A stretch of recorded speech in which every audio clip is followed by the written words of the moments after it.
Ya Verónica Witchwood lo dice mejor en su texto El sentido del pasado, la naturaleza poética de toda reflexión histórica. En La locura que viene de las ninfas, Roberto Calazo cuenta que ante la cristiandad los dioses se escondieron en dos lugares, en las patologías mentales y en la palabra escrita. Así, el que escribe recupera en la palabra toda la sabiduría y orden del mundo pagano.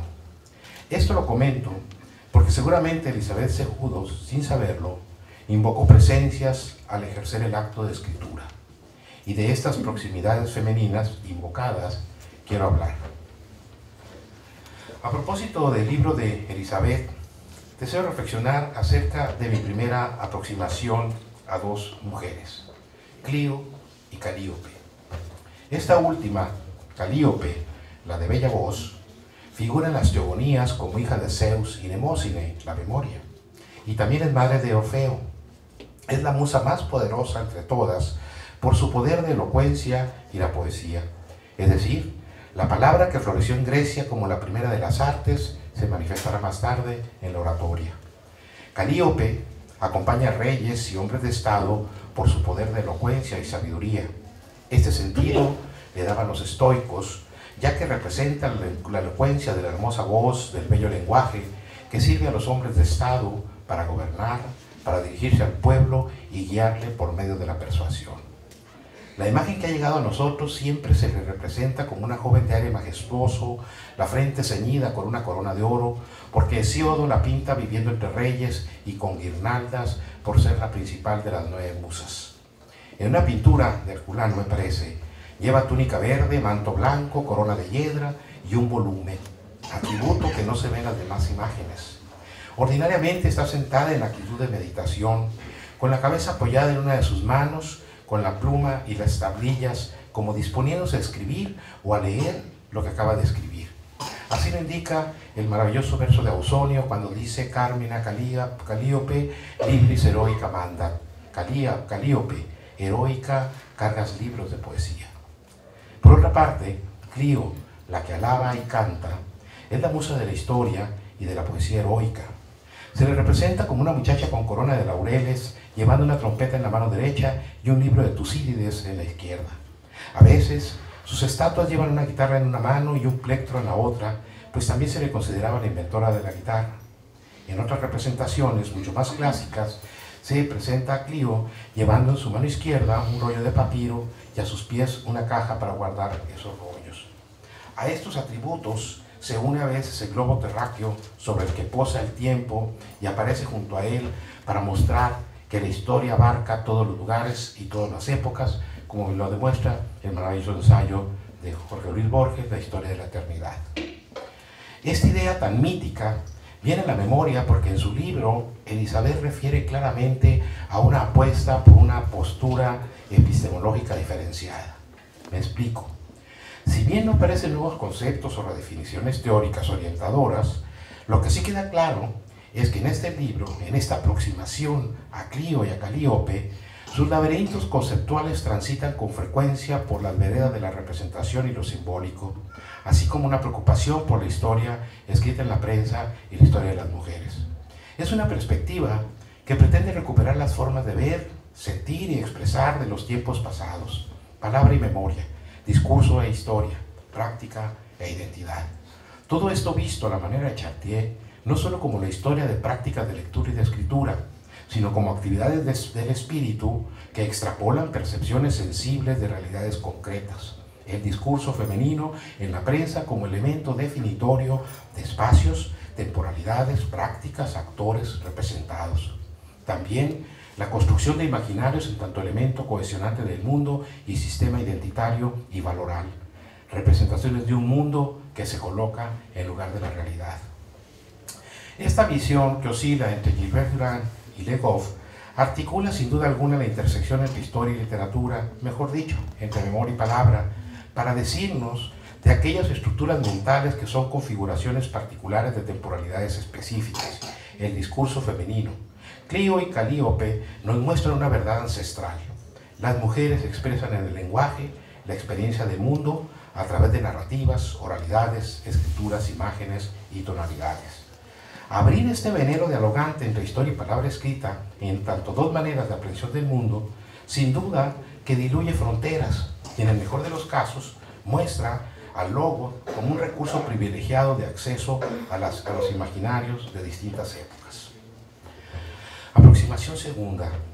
Sabemos bien que la noción de progreso como imaginario del naciente Estado mexicano, encarnado tal vez en Vasconcelos, sería el generador y aglutinante de la unidad nacional.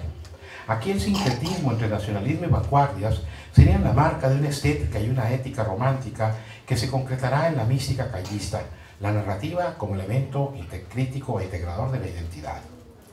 No es casual que el texto de Elizabeth anuncia ya desde su epígrafe su punto de llegada. Son palabras de Catalina Costa de Bernal. Ya más adelante tocará también el nombre de Enriqueta de Parodi, entre otros, señalando que son las escritoras las que quizás representan con meridiana claridad el imaginario cardenista. Esta es mi segunda aproximación, Catalina Costa de Bernal y Enriqueta de Parodi. Ambas me son muy cercanas. Aunque no corresponde al periodo, agregaría a la inolvidable Armida de la Vara. Estas mujeres aparecen ya como centrales en la cultura sonorense en mi tesis sobre novela sonorense 1930-1980, bueno, presentada hace como 30 años, lo cual seguro me convierte en fuente secundaria, supongo yo. Y ellas forman parte de una generación de escritoras sonorenses que en la primera mitad del siglo XX mostraron la consistencia y tono característico de los autores regionales. Junto con otras escritoras como Alicia Muñoz, Aida Lerma, Ofelia Parodi, entre otras, tienen como rasgo característico su compromiso entrañable con la tierra que les vio nacer y su afán de rescatar tanto el lenguaje como las costumbres sonorenses a partir de su trabajo en la educación. En otras palabras, comparte su convicción de que tanto su labor educativa y su literatura no se encuentran desligadas ni mucho menos pueden imaginarse sin esas dos tareas, ya que generacionalmente asumen que el autor literario es un maestro y un cronista de su entorno, su tiempo y su gente. Quizá por ello, en el trato personal con cualquiera de ellas, especialmente con doña Armida, se tenía la impresión de que irremediablemente el interlocutor terminaba por aprender algo, su real compromiso social y estético como escritora y como mujer. En los pocos encuentros que sostuve con Armida de la Vara, llamó mi atención su excelente memoria, su buen humor, su amor por Sonora, su mirada brillante, su notable imaginación y sobre todo su parsimonia y disposición para los demás, ya que provista de una modestia y discreción admirable, enseñaba a quien quería escucharla en esa voz suave, transparente e inolvidable. Si con Marcela Lagarde vemos en el feminismo una alternativa al Estado patriarcal mexicano, ello nos conduce a elaborar una problematización en donde la mujer en su condición genérica y como sujeto social se inscribe en la esfera de ese Estado mexicano. Desde esta perspectiva, el Estado presenta varias características que determinan la historicidad de las mujeres. Sin embargo, en el plano de un Estado neopatriarcal concurre un proceso tendiente a la deconstrucción genérica que fortalece las habilidades y destrezas, ya que es un hecho que la sociedad requiere cambios que vienen de las mujeres. El Estado se presenta también como síntesis de la parcial democratización genérica de las mujeres en distintos campos, en la educación como reproductora de valores y educandas, en la salud como cuerpos maternos y sujeto reproductor, en el trabajo, los servicios y las profesiones, en el Estado como sujetos jurídicos, en la política como sujetos políticos que buscan la transformación de la sociedad, la vida privada y la sexualidad, la vida pública, la vida jurídica y judicial del Estado. En otras palabras, una cultura política que se ejerce a través de las mujeres en los medios que ejecutan su trabajo haciendo personal el orden político y definiéndose a sí mismas como mujeres que incorporan como política la dimensión personal de la vida. Aproximación tercera. Tal como concluyó la investigación de Elizabeth Cejudo sobre discurso y esfera pública, Mujer y Prensa en Hermosillo, Sonora, 1934-1938, vale la pena recordar a Foucault cuando afirma que la verdad de un discurso depende de quién controla ese discurso. Pero por lo que es razonable suponer que la dominación masculina de los discursos en el periodismo ha buscado encerrar a las mujeres en esa verdad masculina. En otras palabras, tanto las convenciones y los valores han sido conformados por hombres y las mujeres que han luchado para expresar sus propias preocupaciones en un modo de hacer comunicación que de alguna manera deja tras de sí el potencial para desarrollar una femenina discursividad propia que socave valores logocéntricos masculinos. Veo en los perfiles y en las biografías, en las semblanzas que aparecen en el libro, un discurso que en algunos casos, sin ser conscientemente feminista, es coqueto, juguetón y se niega a afirmar conclusiones o a establecer verdades, dejando así un perturbador estilo cuya característica fundamental es que constituye un sistema irracional abierto que desbarata la tiranía del significado unitario y el discurso logocéntrico. Así, se establece subversivamente una perspectiva diferente al socavar la precisión de juicio y la estabilidad como el centro de atención narrativo y ve en las digresiones marginales de los puntos de vista de las escritoras un signo lingüístico donde los juicios se anticipan y las conclusiones no se alcanzan. Es decir, que la aparente dispersión discursiva en el discurso de las mujeres socava sutilmente todos los valores y estereotipos masculinos de esta visión androcéntrica. Así, estas escritoras pertenecen a una tradición intelectual y de los 30, y si ustedes quieren, a un espíritu de época. En Profesiones para Mujeres, y la cito porque es de la misma época, a Virginia Woolf. En Profesiones para Mujeres, Virginia Woolf, que es mi tercera aproximación, consideraba que su propia carrera estaba obstaculizada de dos maneras. Primero, por la presencia de lo que llama ella, en referencia a un poema famoso, el ángel de la casa, en alusión a las labores domésticas, que le dice, cito, querida, eres una mujer joven, estás escribiendo sobre un libro escrito por un hombre, sé comprensiva, sé tierna, adula, engaña, usa todas las artes y astucias de nuestro sexo, jamás permitas que nadie sospeche que tienes pensamiento propio, por encima de todo, sé pura. Woolf señala la necesidad imperiosa de toda mujer por matar a ese ángel. Y cito otra vez, mi excusa, si debiera enfrentarme a un tribunal, sería que actué en defensa propia. De no haberlo matado, ella me habría matado a mí, habría arrancado el corazón de mi escritura, porque como descubrí apenas apoyé la pluma sobre el papel, es imposible reseñar siquiera una novela sin tener pensamiento propio, sin expresar lo que a nuestro entender es la verdad sobre las relaciones humanas, la moral y el sexo. El segundo obstáculo de Virginia Woolf es entonces no tener un pensamiento propio.